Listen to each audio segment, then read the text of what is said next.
नमस्कार साथियों, आप देख रहे हैं आपका अपना यूट्यूब चैनल नर्सिंग एकेडमी।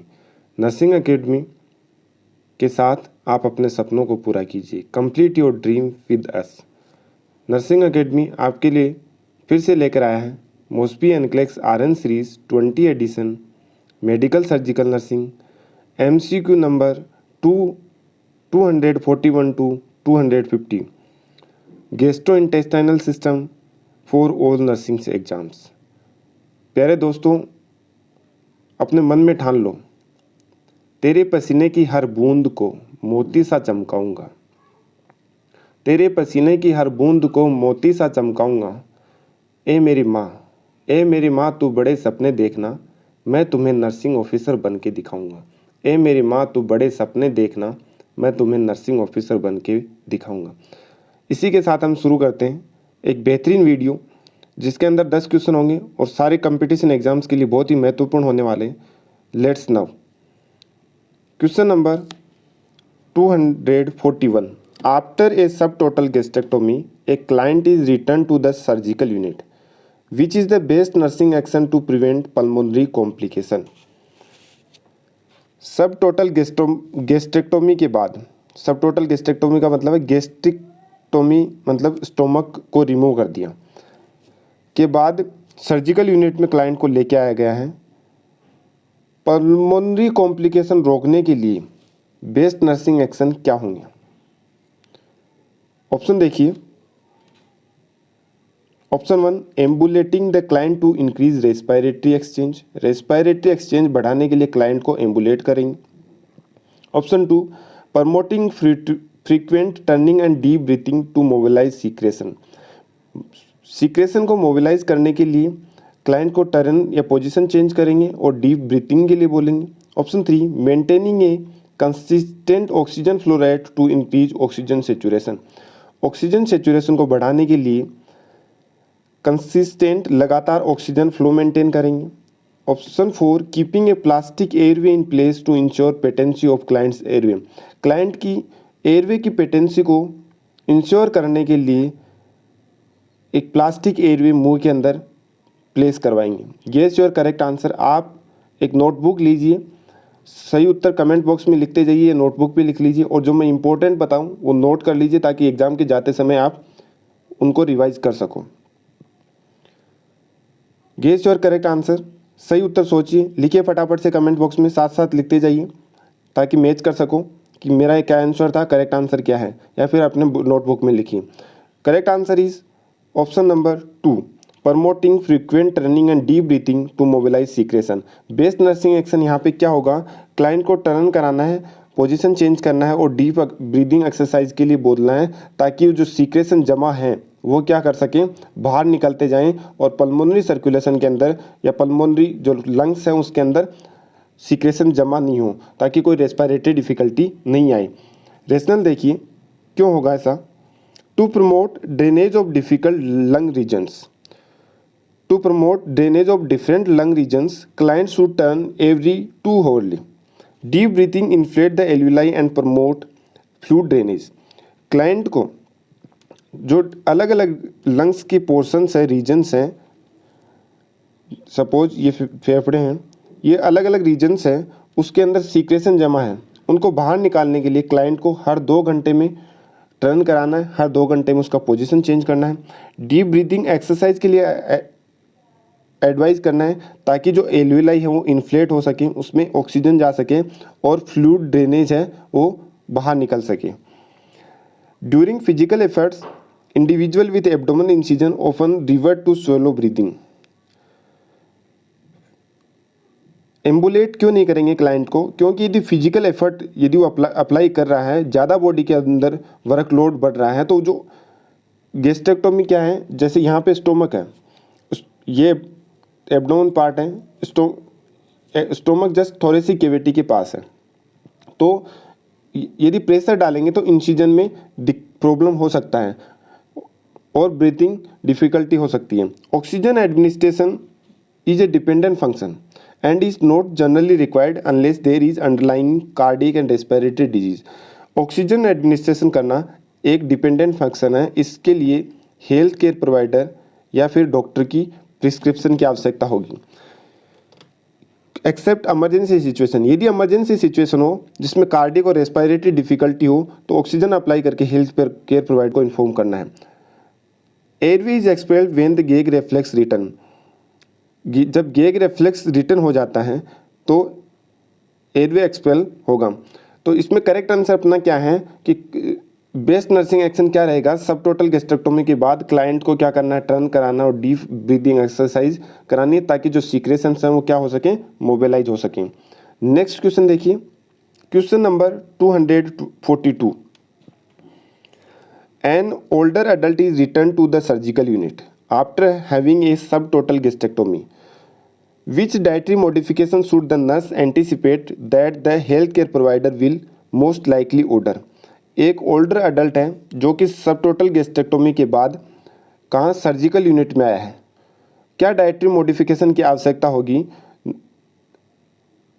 जिसमें नर्स मोस्ट लाइकली ऑर्डर करे, मतलब क्या डाइटरी रिक्वायरमेंट होगी सब टोटल गैस्ट्रेक्टोमी के बाद, क्या क्या मॉडिफिकेशन डाइट में चेंजेस की ज़रूरत पड़ेगी। ऑप्शन देखिए, option 1 increase intake of dietary roughage slowly, diet के अंदर रफेज ऐड करने की ज़रूरत पड़ेगी। Avoid oral feeding for a prolonged period, लंबे समय के लिए ओरल फीडिंग को अवॉइड करना है। Option 3 resume small easily digestive feed gradually, धीरे धीरे करके small easily digestible feeding advise करेंगे। Option 4 limit intake of self selection of personally preferred foods, self selected preferred foods को इनटेक को लिमिट करेंगे। गेस योर करेक्ट आंसर, सही उत्तर सोचिए, लिखिए कमेंट बॉक्स में। Correct answer is option 3 resume small easily digestible feeding gradually. Sub total gastrectomy के बाद मोस्ट लाइकली जो पेशेंट है उसको एडवाइस करेंगे कि आपको स्मॉल अमाउंट के अंदर इजीली आसानी से पचने वाले फीडिंग भोजन लेना है या डाइट लेनी है। रेशनल देखिए क्यों होगा, क्या रीज़न है, क्यों एडवाइस करेंगे। Small frequent feeding are tolerated best, इसलिए एडवाइस करेंगे क्योंकि सब टोटल गैस्ट्रेक्टोमी के बाद जो फीड है स्मॉल और धीरे धीरे बार बार टुकड़ों में फीड लेंगे तो वो इजीली डाइजेस्टेबल हो जाएगी आफ्टर सब टोटल गैस्ट्रेक्टोमी। गैस्ट्रेक्टोमी का मतलब गेस्टर जो वर्ड जहाँ पे भी आए उसका मतलब हमें समझना है क्या, स्टोमक। टोमी का मतलब होता है कट करके रिमूव करना। रफेज में be irritating to the GI tract after surgery, roughage diet उनको देंगे जिनको कॉन्स्टिपेशन होता है।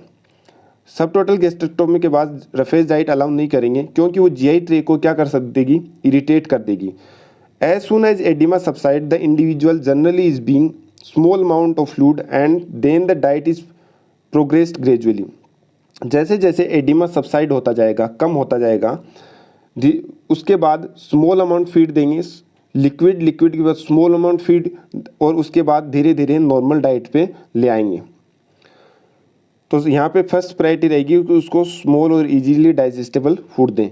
रिकपरेशन from gastric surgery may take up to 3 minute, gastric surgery के बाद क्लाइंट को रिकप होना या वापस नॉर्मल सिचुएशन में आने के लिए 3 मंथ लग जाएंगे, 3 मंथ्स लग जाते हैं। Allowing only food preference does not ensure inclusion of nutrients necessary for recovery, उसके अंदर फूड डाइट के अंदर वही न्यूट्रिएंट्स हम अलाउ करेंगे जो कि रिकवरी के लिए मुख्य रूप से आवश्यक हैं। इसलिए हम जो फूड इनटेक है वो सेल्फ सिलेक्शन पे डिपेंड नहीं करेंगे, उसको न्यूट्रिशनल रिक्वायरमेंट उसकी बढ़ाएंगे ताकि डाइटरी रिक्वायरमेंट बढ़ाएंगे ताकि जो न्यूट्रिएंट बॉडी को आवश्यकता है वो कंप्लीटली मिल सके। Next question number 243, to help prevent long term complications associated with gastric bypass surgery, the nurse need to educate the client. Identify the factors that should be included in the nurse's teaching plan for this client. Select all apply.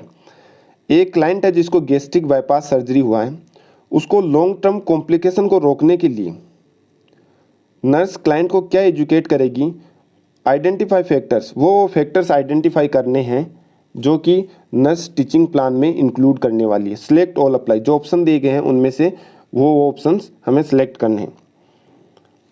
Option देखिए, option 1 eat food rich in calcium, वो food allow करे के लिए advise करेगी जिसमें calcium present है। Ingest 3 small feeding easily, दिन के अंदर स्मॉल फीडिंग इंजेस्ट करने के लिए एडवाइज करेगी। Limit fluid to 1500 ml daily, daily के लिए 1500 ml फ्लूड के लिए लिमिटेड कर देगी। Option 4 consume a diet high in protein, वो डाइट अलाउ करे के लिए एडवाइज करेगी जिसके अंदर प्रोटीन ज़्यादा मात्रा में है। Option 5 receive vitamin B12 injection routinely vitamin B12 के इंजेक्शन के लिए एडवाइज करेगी। तो इनमें से कौन कौन से ऑप्शंस को लॉन्ग टर्म कॉम्प्लिकेशन को रोकने के लिए गैस्ट्रिक बाईपास सर्जरी के बाद नर्सेज को टीचिंग प्लान में एडवाइज करना है। गेस योर करेक्ट आंसर, सही उत्तर सोचिए। Correct answer is option 1 eat food rich in calcium, consume a diet high in protein, receive vitamin B12 injection routine. Gastric bypass surgery के बाद, stomach की surgery के बाद, जो भी सर्जरी होते हैं उनके बाद क्लाइंट को एडवाइज करना है कि वो फूड ले जिसके अंदर कैल्शियम प्रेजेंट है, हाई प्रोटीन डाइट के लिए एडवाइज करेगी और विटामिन B12 इंजेक्शन रूटीनली लेने के लिए बोलेगी। क्यों बोलेगी, रेशनल देखते हैं।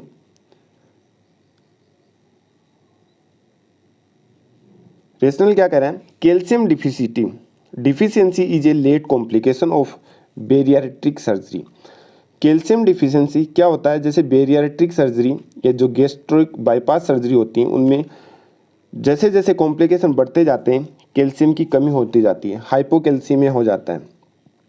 अब बेरियाट्रिक सर्जरी क्या होती है, जो एब्डोमेन होता है, जो एब्डोमेन रीजन है उससे जो फेट का पोर्शन है उसको क्या करना, रिमूव करना ही बेरियाट्रिक सर्जरी।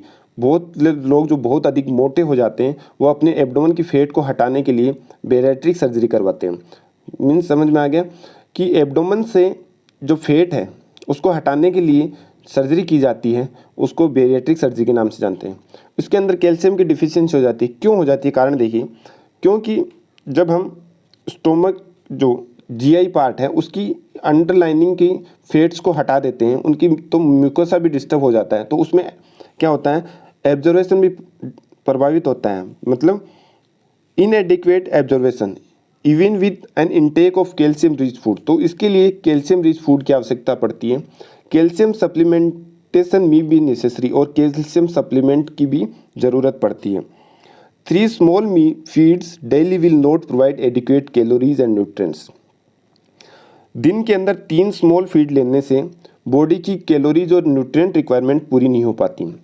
तो फिर कितना लेंगे, 6 small feed with A total of 600 to 800 calorie a day. 6 small feed के साथ 600 से 800 कैलोरीज की पर डे के लिए आवश्यकता पड़ेगी। तो कितनी फीड, 6 फीड एडवाइज करेंगे जिससे 600 से 800 कैलोरी मिल सके, 2 रूटीन कैलोरी मिल सके, sorry 2 routine once the clients is eating. Client need to increase not limit fluid intake. Client को फ्लूड बढ़ाने की आवश्यकता पड़ेगी।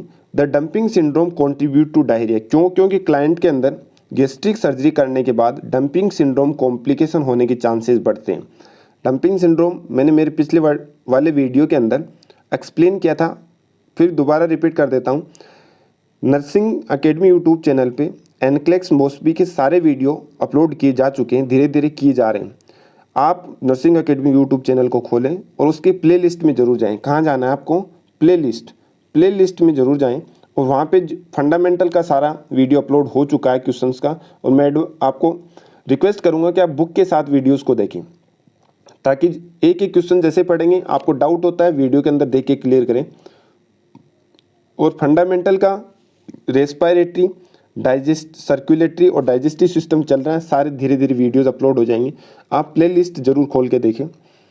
पिछले वाले वीडियो में मैंने डंपिंग सिंड्रोम एक्सप्लेन किया था। डंपिंग सिंड्रोम क्या होता है, डंपिंग सिंड्रोम होता है कि स्टोमक गैस्ट्रिक सर्जरी करने के बाद क्या होगा, जो भी स्टोमक कंटेंट है वो स्टोमक जो के अंदर रुक नहीं पाते, डायरेक्ट जेजुनम में आ जाते हैं। कहाँ जाते हैं, जेजुनम में आ जाते हैं।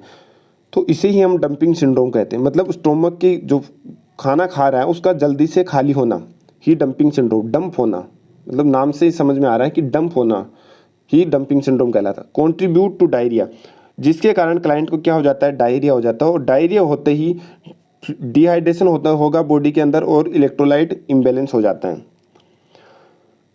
Food high in protein exit the stomach more slowly than food high in carbohydrate. तो इस कंडीशन में क्लाइंट को वो फूड एडवाइस करेंगे जिसमें प्रोटीन की मात्रा ज़्यादा है। तो क्वेश्चन ये भी बनता है यहाँ पे, डंपिंग सिंड्रोम वाले क्लाइंट को कौन सी डाइट देंगे, तो high in protein and low in carbohydrate, which minimize the dumping syndrome, क्योंकि हाई प्रोटीन डाइट का डाइजेशन धीरे धीरे पचती है तो वो डंपिंग सिंड्रोम को मिनिमाइज करेगी। कार्बोहाइड्रेट जल्दी से डाइजेस्ट हो जाता है, इसलिए उसके जेजुनम या जो जीआई सिस्टम की स्टोमक से नीचे वाले पार्ट में आने की संभावनाएं ज़्यादा रहती हैं। Vitamin B12 deficiency is a late complication. Vitamin B12 deficiency होना गैस्ट्रिक सर्जरी का लेट कॉम्प्लिकेशन है, या बेरियाट्रिक सर्जरी बोल सकते हैं।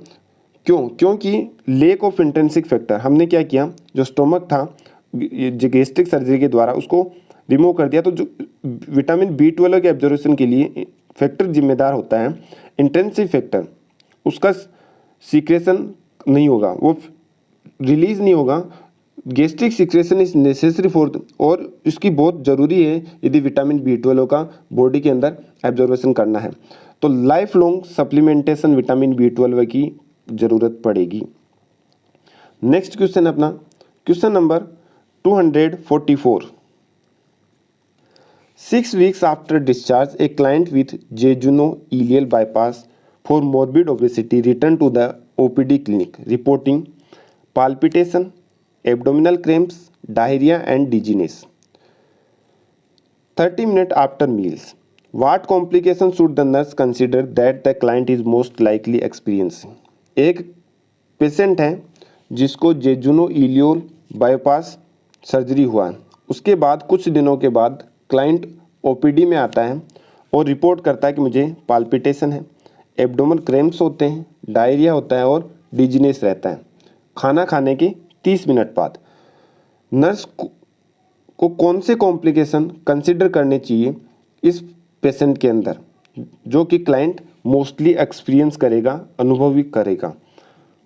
ऑप्शन देखिए, option 1 gastric reflex, option 2 reflex gastritis, option 3 dumping syndrome, option 4 abdominal peritonitis.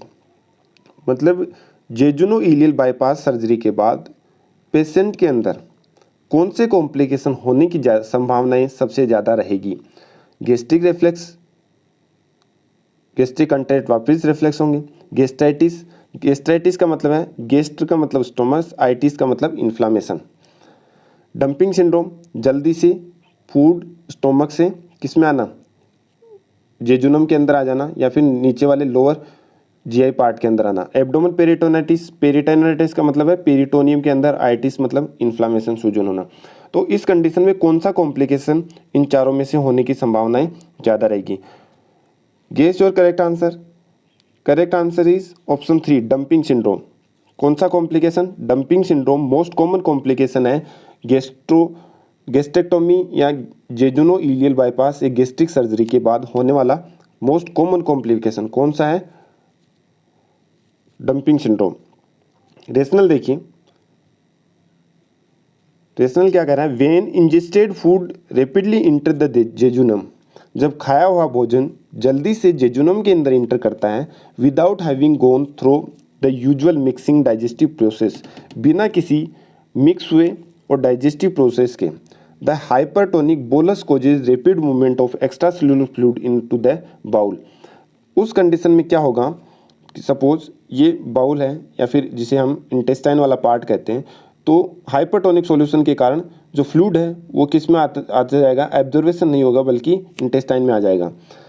The rapid shift decrease the circulating blood volume, और जिसके कारण जो बॉडी का ब्लड वॉल्यूम है वो क्या हो जाएगा, डिक्रीज होगा, कम हो जाएगा। डिक्रीज पेरिफेरल वेस्कुलर रेजिस्टेंस, और ब्लड वॉल्यूम कम होने के कारण जो पेरिफेरल वेस्कुलर रेजिस्टेंस है वो भी कम होगा। Visceral pulling of blood and reactive hypoglycaemia, और ब्लड किसके अंदर, इंटेस्टाइन के थ्रू बाहर चला जाएगा डायरिया के कंडीशन में, और क्लाइंट को हाइपोग्लाइसीमिया भी हो सकता है क्योंकि न्यूट्रिएंट्स नहीं मिल पा रहे, बॉडी को ग्लूकोज नहीं मिल पाएंगे। Also the distended jejunum increase intestinal peristalsis and motility.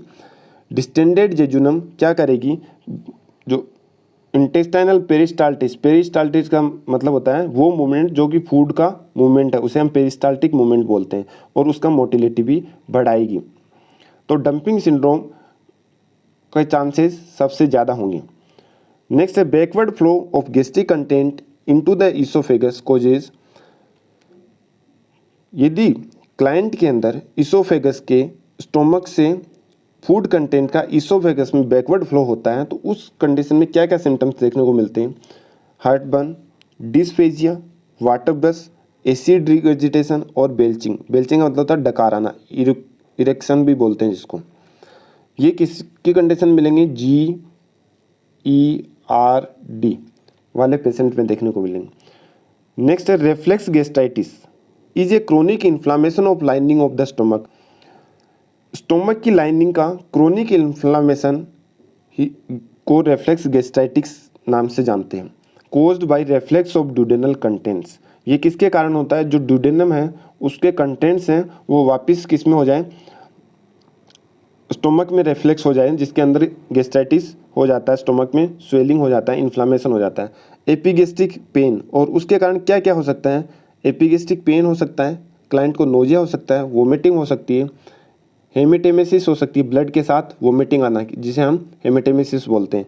And common clinical manifestation किस क्लाइंट में देखने को मिल सकते हैं, रेफ्लेक्स गैस्ट्राइटिस वाले क्लाइंट में देखने को मिल सकते हैं। नेक्स्ट है एब्डोमेन पेरिटोनाइटिस, किसे बोलेंगे, abdomen peritonitis is the inflammation of peritoneal membrane.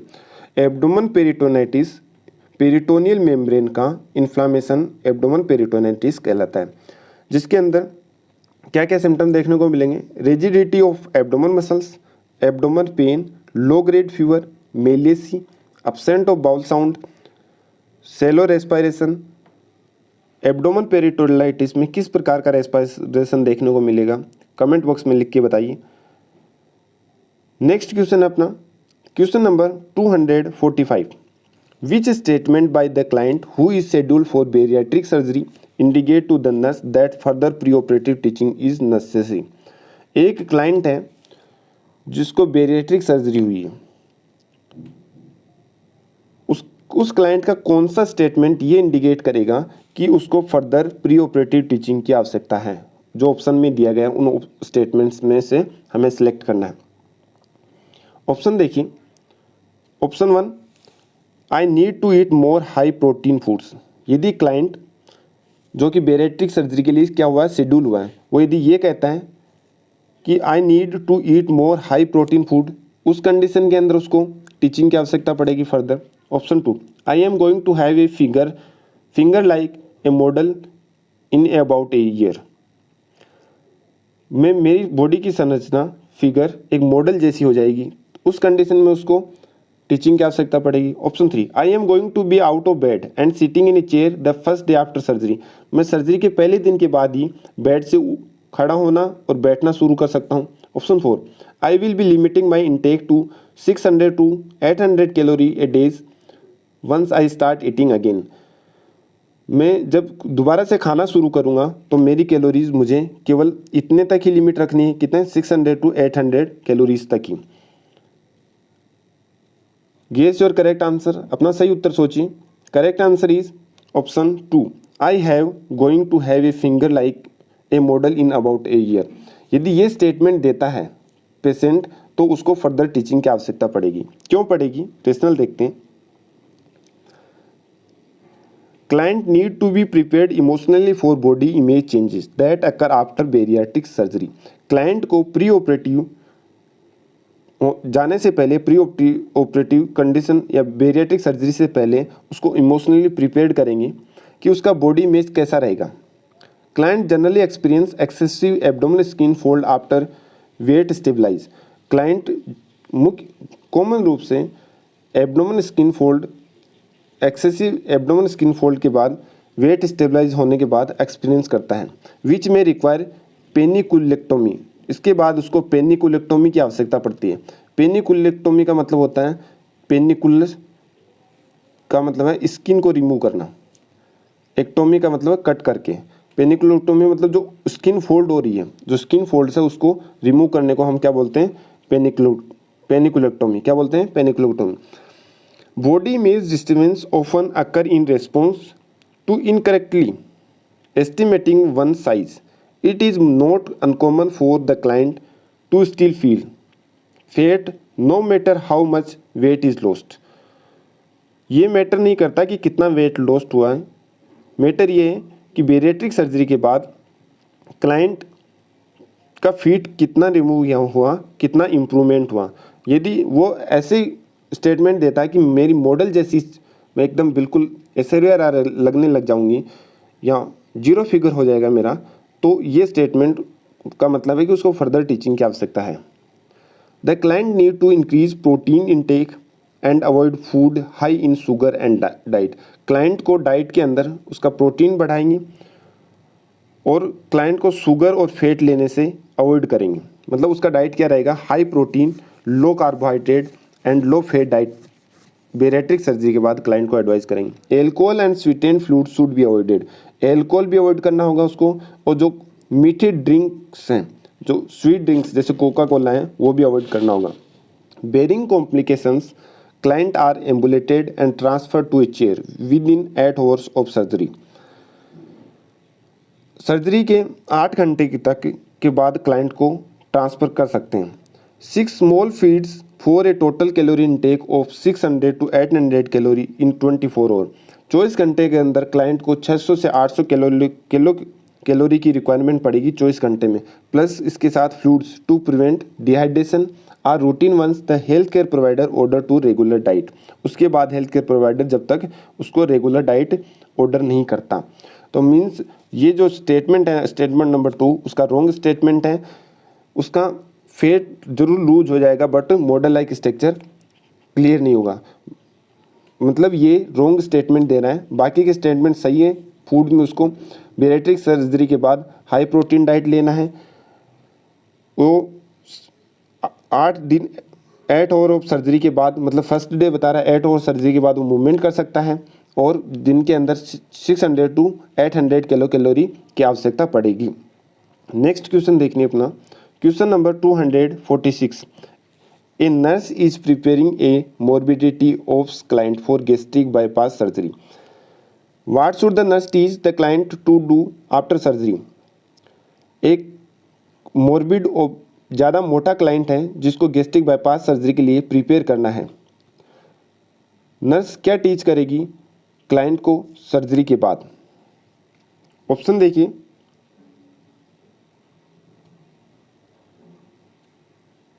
Option 1 take medication in liquid form, medication liquid form में लेना है।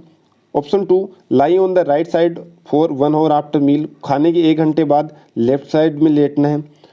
Option 3 ingest a high carbohydrate diet once eating a resumed, high carbohydrate diet लेना है।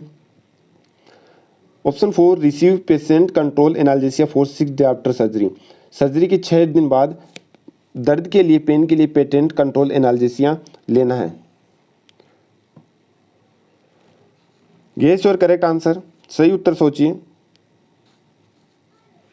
Correct answer क्या होगा, लगाइए अपने दिमाग के घोड़े, मेरे प्यारे होने वाले फ्यूचर नर्सिंग ऑफिसरों, लगाइए अपना दिमाग, क्या होगा करेक्ट आंसर, सोचिए।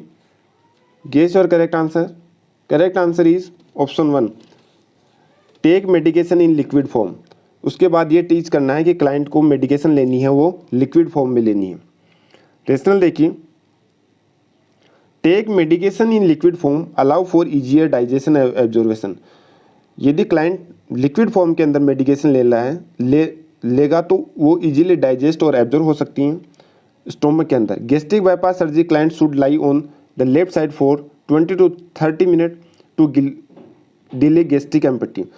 गैस्ट्रिक सर्जरी के बाद क्लाइंट को नई राइट साइड में नहीं लेटना, उसको लेफ्ट साइड के अंदर लेटना ताकि गैस्ट्रिक एम्पटी जो स्टोमक खाली होता है उसको डिले किया जा सके।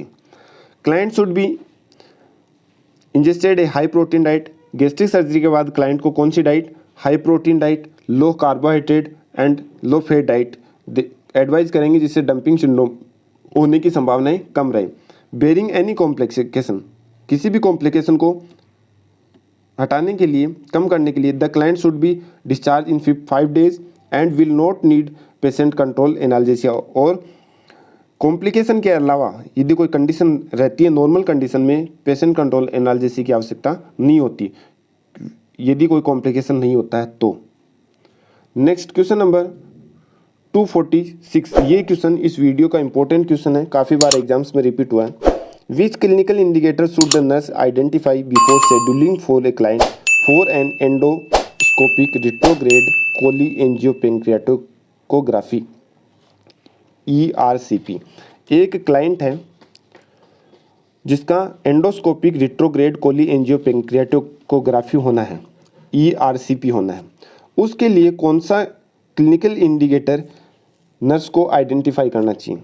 ऑप्शन देखिए। ऑप्शन 1 यूरिन आउटपुट आइडेंटिफाई करना चाहिए, bilirubin level, blood pressure, serum glucose level. ERCP वाले पेशेंट के लिए मोस्ट इम्पोर्टेंट क्लिनिकल इंडिकेटर कौन सा रहेगा इनमें से, जो नर्स को आइडेंटिफाई करना है सर्जरी होने से पहले या शेड्यूल हुआ है तो प्री ऑपरेटिव कंडीशन के अंदर? Guess your correct answer. Correct answer is option 2 bilirubin level. क्यों आइडेंटिफाई करेगी? रेशनल देखिए। ERCP involve the insertion of cannula into the pancreatic and common bile duct.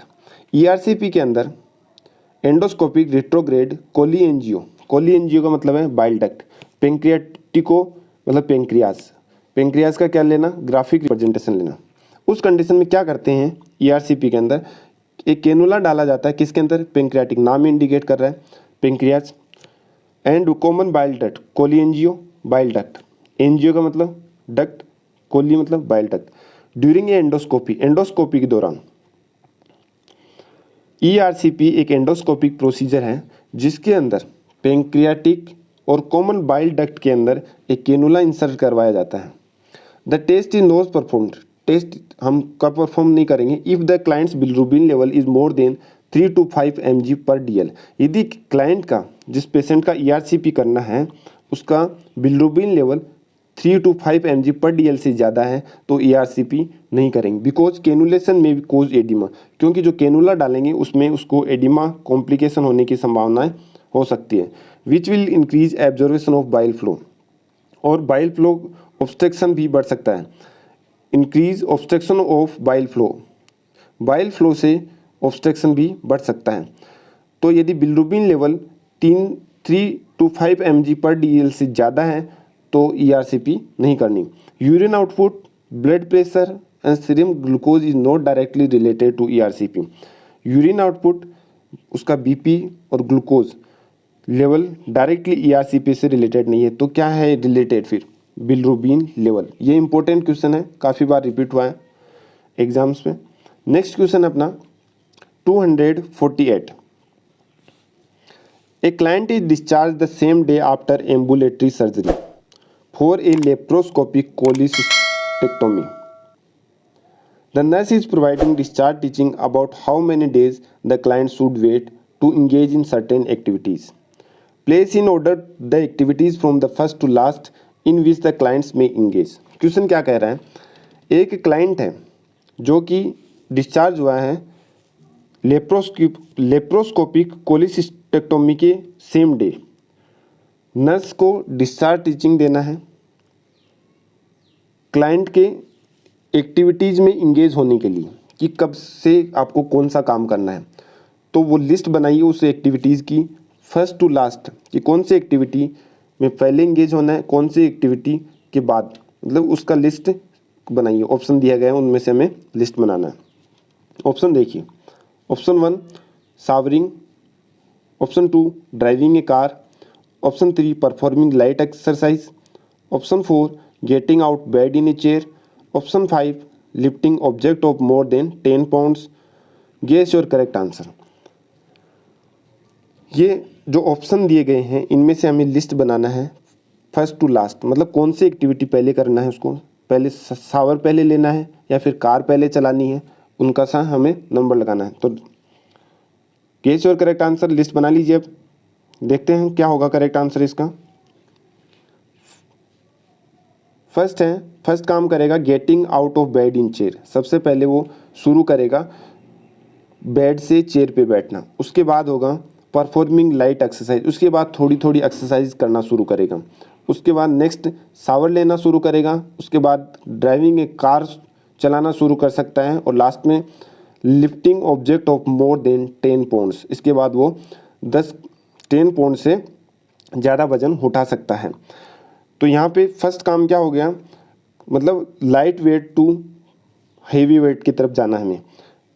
पहले बॉडी को एडजस्ट करेगा चेयर पे बैठने के बाद। उसके बाद थोड़ी थोड़ी एक्सरसाइज करेगा। उसके बाद नहाना सोना शुरू करेगा, डेली एक्टिविटीज़। फिर कार चला सकता है और उसके बाद वजन उठा सकता है।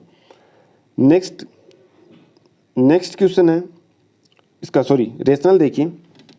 Getting out of bed is the activity that should be implemented first. सबसे पहले बेड से उठना शुरू करेगा। इस प्रकार के क्वेश्चन केवल जो सिलेक्ट ऑल अप्लाई वाले ऋषिकेश एग्जाम में एक आधी बार पूछा हो गया है। ऐसा क्वेश्चन कम ही आते हैं। एनक्लेक्स स्टाइल के जो एग्जाम्स होते हैं इनमें से ऐसे क्वेश्चन आते हैं। It allow the client to adjust to the upright position before ambulating. सबसे पहले एम्बुलेटिंग चलना फिरना शुरू करने से पहले क्लाइंट को कौन सी पोजीशन में बैठाना शुरू करेंगे, अपराइट पोजीशन में। Light exercise such as walking can begin after tolerating sitting in a chair. Chair पे बैठना शुरू करने के बाद वो लाइट एक्सरसाइज जैसे चलना शुरू कर सकता है। ए क्लाइंट में शॉवर और bath 1-2 day after surgery. Client surgery के 1-2 दिन बाद बाथ ले सकता है और शावर ले सकता है। ए क्लाइंट में drive 3-4 day after surgery. Surgery के 3 से 4 दिन बाद ड्राइव कर सकता है। ऑब्जेक्ट एक्सेडिंग 10 LB, 10 पाउंड से ज़्यादा ऑब्जेक्ट 1 वीक के बाद जो लेप्रोस्कोपी कोलिसिस्टेक्टोमी हुआ है उसके 1 वीक के बाद उठा सकता है। नेक्स्ट क्वेश्चन है question number 249। A nurse is preparing a teaching plan for a client with a history of cholelithiasis. Cholelithiasis मतलब गाल ब्लैडर के अंदर क्या हो गया, स्टोन हो गया है। उस कंडीशन में पेशेंट को नर्स टीचिंग प्लान करके प्रिपेयर कर रही है। Which information about why the injection of fatty acid will cause discomfort should the nurse include in the teaching plan. Teaching plan के अंदर नर्स को क्यों इंक्लूड करना चाहिए कि जो फैटी फूड्स हैं वो डिस्कम्फर्ट करेंगे। ऑप्शन देखिए, option 1 fatty foods are hard to digest, क्योंकि फैटी फूड डाइजेस्ट होने के लिए हार्ड होते हैं। Option 2 bile flow into the intestine is obstructed. Fatty foods के द्वारा जो इंटेस्टाइन है उसके अंदर बाइल का फ्लो ऑब्स्ट्रक्ट हो जाएगा। Option 3 the liver is manufacturing inadequate bile. Bile का निर्माण लीवर के अंदर अपर्याप्त मात्रा में होगा। Option 4 there is inadequate closure of the ampulla of Vater. ये जो एम्पुला ऑफ वेटर पार्ट है वो क्लोज कंप्लीटली नहीं होगा। Guess your correct answer. सही उत्तर सोचिए क्या होगा correct answer. Correct answer is option 2 bile flow into the intestine obstructed. क्योंकि जो फैटी फूड्स हैं वो क्या कर देंगे, जो बाइल का फ्लो है इंटेस्टाइन के अंदर हो रहा है उसको ऑब्स्ट्रक्ट कर देंगे। देखो यदि कोई किसके अंदर गोल ब्लैडर के अंदर प्रॉब्लम हो रहा है तो उस पेशेंट को हम फैट नहीं देंगे। यदि स्टोमक के अंदर प्रॉब्लम है तो उसको हाई प्रोटीन देंगे और लो फैट देंगे। ठीक है, क्लियर है। नेक्स्ट रेशनल देखते हैं इसका। When bile does not mix with foods in the intestine emulsification of fat can not occur. यदि बाइल इंटेस्टाइन के अंदर क्या हो गया, देखो गोल ब्लैडर ही काम नहीं कर रहा तो बाइल आएगा कहाँ से। ये बाइल नहीं आएगा तो जो हम फूड ले रहे हैं और वो जो फूड इंटेस्टाइन के अंदर जा रहा है और यदि उसमें फैट है तो उसका इमल्सिफाई नहीं हो पाएगा। इमल्सिफाई नहीं होने के कारण फैट डाइजेस्ट नहीं होगा। क्या नहीं होगा, फैट डाइजेशन इम्पेयर्ड हो जाएगा। Stomach motility is also reduce.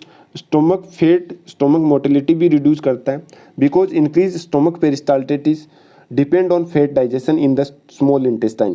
क्योंकि स्टोमक के अंदर जो फूड का मूवमेंट है जिसे हम पेरिस्टाल्टिक मूवमेंट बोलते हैं वो फैट डाइजेशन स्मॉल इंटेस्टाइन के अंदर फैट डाइजेशन होता है उस पर डिपेंड करता है। Once emulsified by bile fatty foods are readily broken down by digestive enzyme.